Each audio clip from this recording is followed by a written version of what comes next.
If I'm on your FYP, congratulations. I'm your new tia. I'm fixing to show you how to make some chicken. What the fuck? I'm making tortillas. Amber, God. So get your pendejo beater 15,000. New series. Hit that follow button. And come on, let's go. Now this particular pendejo beater is only to be used in certain situations. That is when men that think that they are God's gift to the earth want to slide into your DMs and send you messages. We're not doing that. No. I'll pray for you y que se le vaya bien. Pero vete a la chingada. Yes, it did happen. You want to start heating your pendejo beater up on about medium heat. My stove goes from a scale of 1 to 9. I'm going to put it at a 4.5. You just want to heat this up. I'm using Maseca for my tortillas today. Now the recommendations say 2 cups of a Maseca and 1.5 cups of water.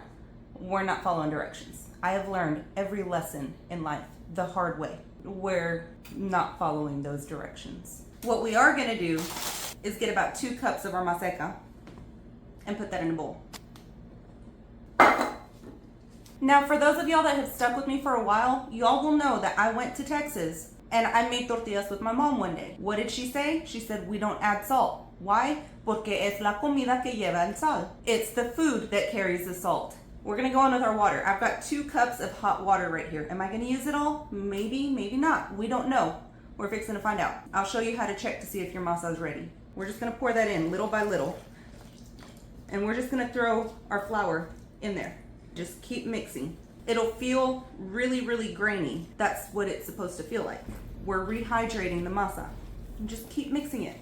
Just roll that until your hands come out clean. Then get you a pinch of your masa and roll that into a ball. Once you've got your masa rolled into a ball, you need to squish it to see if it's gonna crack. What do I mean by crack? When you squish it, does it crack around the edges? If it does, you need a little bit more water. I recommend adding a tablespoon of water at a time. No cracks on the edges. So that's perfect. Now with the corn tortillas, I do not roll them out into testales. I don't. I just grab a pinch and I roll it out as I'm making them. Why? Because the more surface area that is exposed to air, the more likely your tortillas are gonna dry out. So I don't do that, but you can do what you wanna do. I love you. A couple of the tools that you're gonna need is a tortilla press, and if you don't have one, you can use a cutting board. I'll show you how. And you're gonna need some plastic. This is just a cut up produce bag. I cut it big enough to where I can fold it in half, and the size of my tortilla will fit in there. So let's get busy making these with the tortilla press, and then I'll come back and show you how to do it with the cutting board. Come on. So the first thing that you wanna do is pinch off a little bit of your masa, and then just roll that into a ball. Then you wanna get your plastic and lay that down on top of your tortilla press. You wanna make sure that it's flat. Get your ball of masa and lay that down. You can either put it in the center or you can put it closer to the edge where it meets the other plate. And then just fold it over, making sure to leave enough room for that tortilla to expand over here. Lay this down and then gently push. Gently. You don't want to put all your weight on it. That's what it should look like. Rotate that about 180 degrees and then press down again. This time you want to be a little more firm with it. There you go. Now just peel off the top layer of your plastic, and you'll notice when you're making these tortillas that you'll have a thicker part over here and then a thinner part over here. You want to grab it from the thicker part. What I like to do is I'll slap it on my hand and then start pulling, just like that. So the same thing, get you a pinch about a golf ball size of masa and just roll it into a ball. Then get your plastic and lay it out. You want to put it on half. Imagine a line across half. Put that right in the center of this half. And then just fold that over. Just get the flat side of your cutting board and squish this down. This is gonna take some effort and some body weight. Just squish that down. If it's not quite flat enough for your liking, squish it down even further. Just like that. Same process.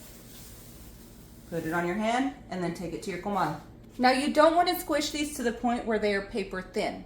These don't have a binder in them besides the water. So we're not going for paper thin tortillas. We want something with substance to it. Don't make them that thin. Then just gently lay this on your comal. Get your ass over there.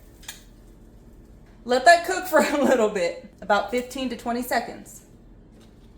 Then just give that a flip. Another 15 to 20 seconds. If you make them paper thin, they are more likely to stick to your comal. After that second flip, get a towel or a spatula or whatever you have and just give it a gentle press. That'll help it start to inflate a little bit. Mine, I can never get them to inflate fully, but that's okay because I don't eat corn tortillas a lot. Just like that, your tortilla's done. Then throw it in your tortilla warmer and tuck it in. You want to make sure that it's covered. It needs to release some of that steam.